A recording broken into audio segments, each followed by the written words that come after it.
तिचा मान सन्मान व्हायला हवा. हे जर कोणी शिकवलं असेल ना तर एकमेव नाव आहे छत्रपती शिवाजी राजे. आपल्या माणसांनी गौरव करावा यात नवल काय आहे? अरे शत्रूने देखील ज्याचा नवल केला आणि गौरव केलाय ते नाव राजे शिवराय. शाहिस्ते खानाची बहीण धावत आली होती आणि ज्यावेळेस शाहिस्ते खानाची बहीण धावत आली सांगू लागली त्या शाहिस्ते खानाला, भाईजान मेरी बेटी गायब है. माझी मुलगी पळवली काय छत्रपती शिवाजीराजांच्या मावळ्यानं. आणि त्यावेळेस तो शाहिस्ते खान आपल्या बहिणीला म्हणतोय, घाबरू नकोस, शिवाजी महाराजांचे मावळे आणि शिवराय आपल्या मुलीला तर पळवणार नाहीत, पण पळवली जरी असेल तर स्वतःच्या पोटच्या पोरीगत तिचा सांभाळ करतील. हा विश्वास जर कोणाचा असेल ना तर तो विश्वास शत्रूने देखील ठेवलाय माझ्या छत्रपती शिवाजी राजांबद्दल. संकट कोणावर नसतात हो. शिवरायाच्या काळाची गरज काय माहित आहे? कारण संकट आल्यानंतर आमची पोरं घरामध्ये दुसवसून रडतात, तेव्हा त्यांना सांगावं असं वाटतंय काहीच वाचू नको, फक्त छत्रपती शिवाजी महाराज वाच. मनात पूर्वीचा प्रेरणा स्रोत तयार होईल. म्हणून शिवराय वाचनाच्या काळाची गरज आहे. 394-395 वर्षापूर्वी छत्रपती शिवाजी महाराजांनी असं काही करून दाखवलं असेल. जिथं जायचंय तिथे राजे गेले आणि जिथं ज्याला बोलवायचं आहे तिथं त्याला बोलावलं आणि विषय संपून टाकला. अफजल खान आला. कोण अफजल खान?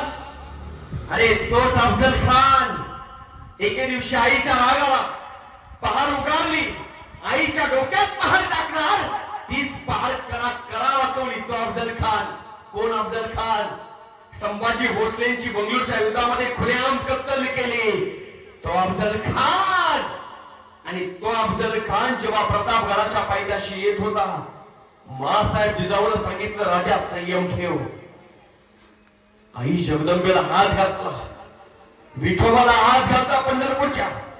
अरे मंदिर उद्ध्वस्त केली, देवळं पाडली, पण विवेकपूर्णता आणि संयम कसा ठेवावा ना हे छत्रपती शिवाजी महाराजांनी मासाहेब जिजाऊने खऱ्या अर्थानं सांगितलं.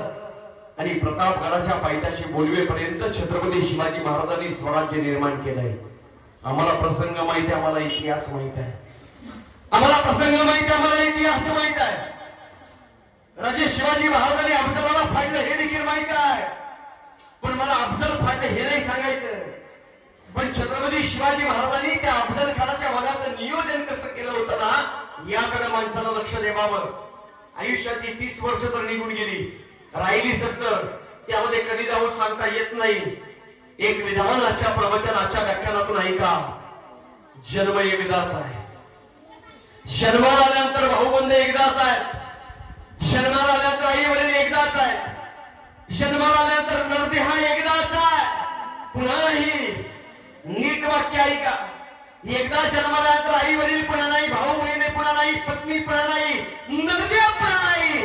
असं जगावं. आणि एखाद्या क्षणाचं ढेकून जर या मातीमध्ये पडलं, येत असताना माती खेचून येत असतं, जगावं असं की निघून गेल्यानंतर आमच्या कीर्तीचा सुगंध हा दरवळीत असायला हवा. तुका म्हणे कमरवची सरे उत्तम चिवरे कीर्ती मागे. 450 वर्षे निघून गेली, आजही छत्रपती शिवाजी महाराज की म्हटलं की आमच्या मुखात कधी जय बाहेर येतो हे आमचं आम्हाला कळत नाही. छत्रपती शिवाजी महाराज